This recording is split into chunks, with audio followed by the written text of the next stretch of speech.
Mastering Jungle Combat with Bruce Lee's martial arts techniques. In the heart of the dense, unforgiving jungle, survival is not just about strength, but skill, agility, and the ability to adapt. Drawing inspiration from Bruce Lee's legendary martial arts philosophy, a lone warrior ventures deep into enemy territory, using Jeet Kune Do techniques to outmaneuver and overpower adversaries.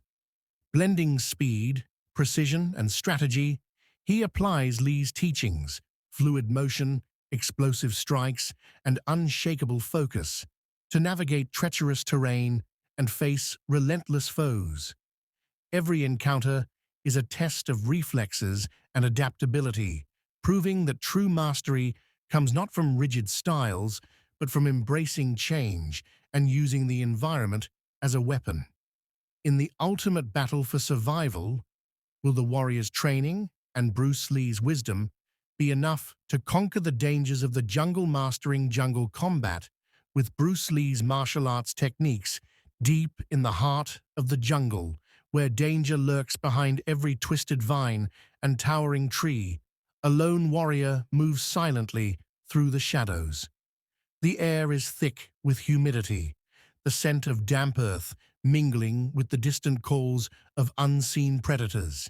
Here, in this unforgiving terrain, survival is not just about brute strength. It is about skill, adaptability, and precision.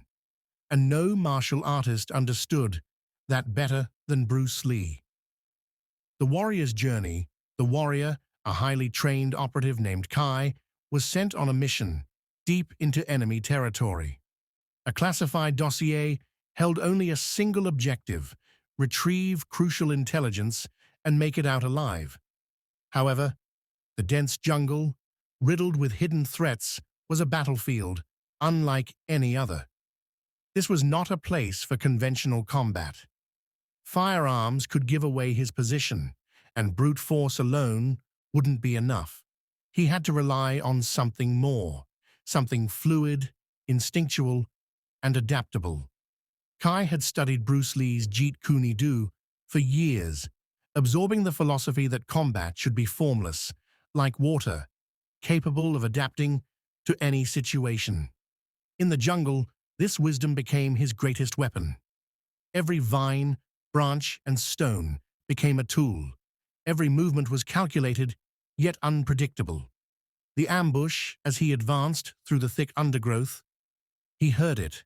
The snap of a twig, a faint rustle in the leaves. He wasn't alone. Dropping into a low stance, he controlled his breathing, his senses heightened.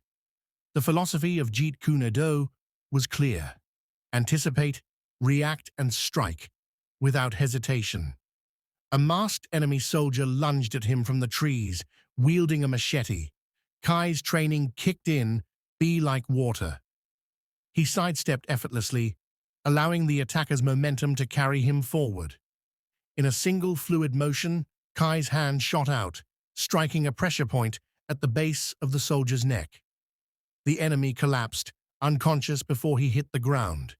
But the fight had only just begun. More shadows emerged, blending with the jungle's darkness. Kai exhaled slowly, absorb what is useful, discard what is not. He adapted his stance, shifting between explosive kicks, rapid hand strikes, and swift evasive maneuvers. He used the trees as leverage, rebounding off trunks to gain height and launch devastating aerial attacks. The art of adaptability. Bruce Lee preached that the best fighter is not the one who memorizes techniques, but the one who can adapt in the heat of battle. Kai embodied this principle as he engaged multiple opponents at once. His movements were unpredictable, a blend of traditional martial arts and raw survival instinct. He struck with the efficiency of Wing Chun, the power of Muay Thai, and the speed of Western boxing, all seamlessly integrated into a style without limitations. As one soldier lunged with a knife, Kai trapped the attacker's wrist, redirecting the force to disarm him in one swift motion. Another adversary swung at him with a rifle butt, but Kai weaved around the strike and countered with a devastating elbow to the jaw. Every move flowed like a river, unstoppable and precise. The final confrontation. After neutralizing his attackers, Kai reached the enemy's outpost, where his final challenge awaited. A towering mercenary skilled in close-quarters combat. Unlike the others, this opponent was different. His stance was strong, calculated, and disciplined. The two warriors circled each other, their eyes locked. Then, like a lightning strike, the mercenary attacked with a flurry of powerful blows. Kai dodged, deflected, and countered, but this was a battle of endurance as much as skill.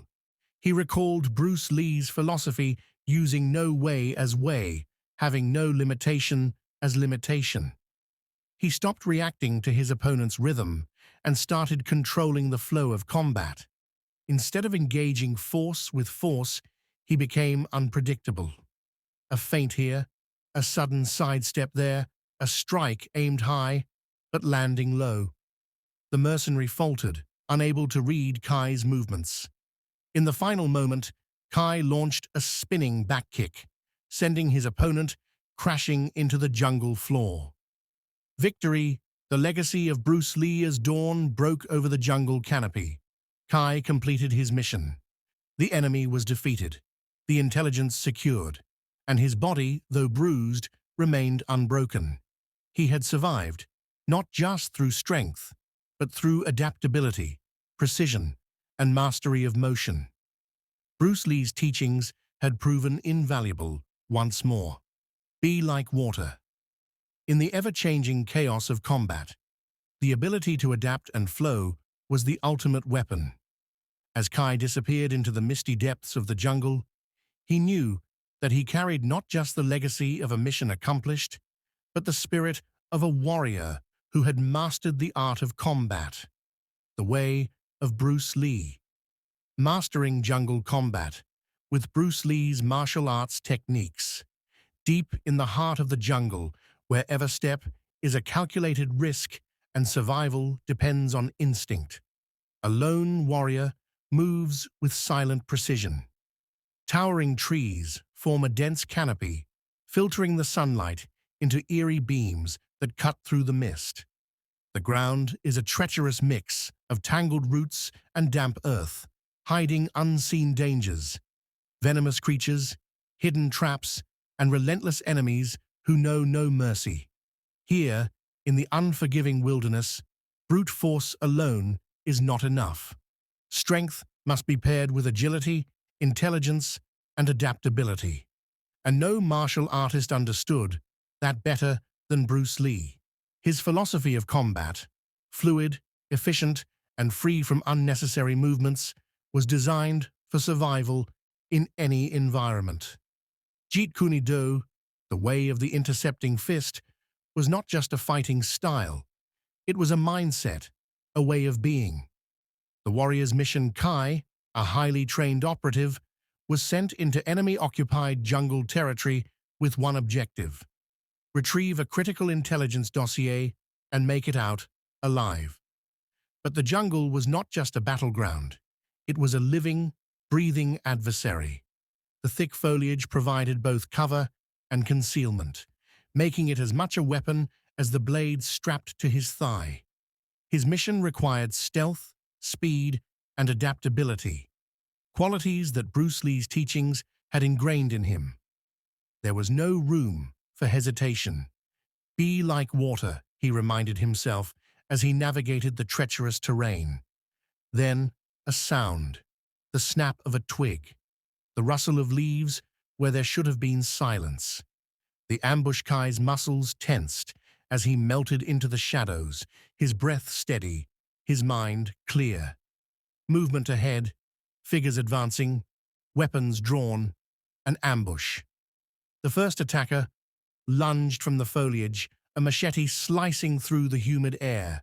Kai sidestepped, his movements fluid, his response instantaneous. Instead of resisting the strike, He redirected it, using the enemy's own momentum against him. A swift parry, a lightning-fast strike to the throat, and the attacker crumpled without a sound. No time to pause.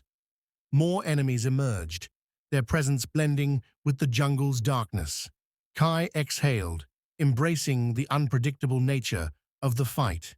Absorb what is useful, discard what is not. Bruce Lee had taught.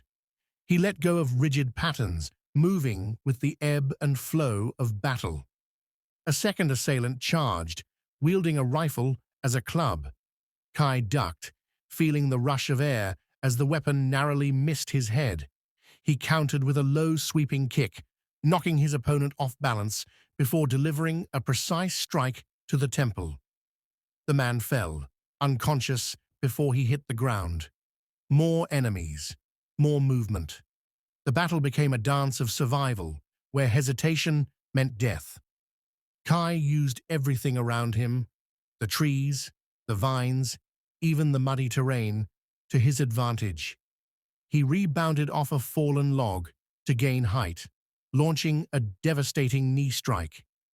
He blended the sharp efficiency of Wing Chun with the explosive power of Muay Thai, transitioning seamlessly between strikes, grapples, and evasions. He was fighting not with a single style, but with the philosophy of no style. The final confrontation. As the last of the ambushes fell, a new threat emerged, a towering mercenary, clearly more skilled than the others. His stance was solid, his movements measured. He was not reckless like the others. He was a predator, waiting for the perfect moment to strike. Kai circled his opponent, watching, analyzing, using no way as way, having no limitation as limitation, he reminded himself. He had to adapt, to become unreadable. The mercenary attacked first, a barrage of powerful strikes that tested Kai's defenses. He dodged, blocked, and countered.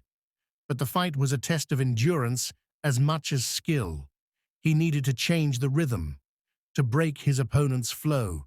He feinted left, baiting the enemy into a strike, then twisted mid-motion, delivering a spinning back kick that connected with devastating force. The mercenary staggered, stunned. Now seizing the opportunity, Kai closed the distance, striking with a rapid succession of blows, elbows, knee,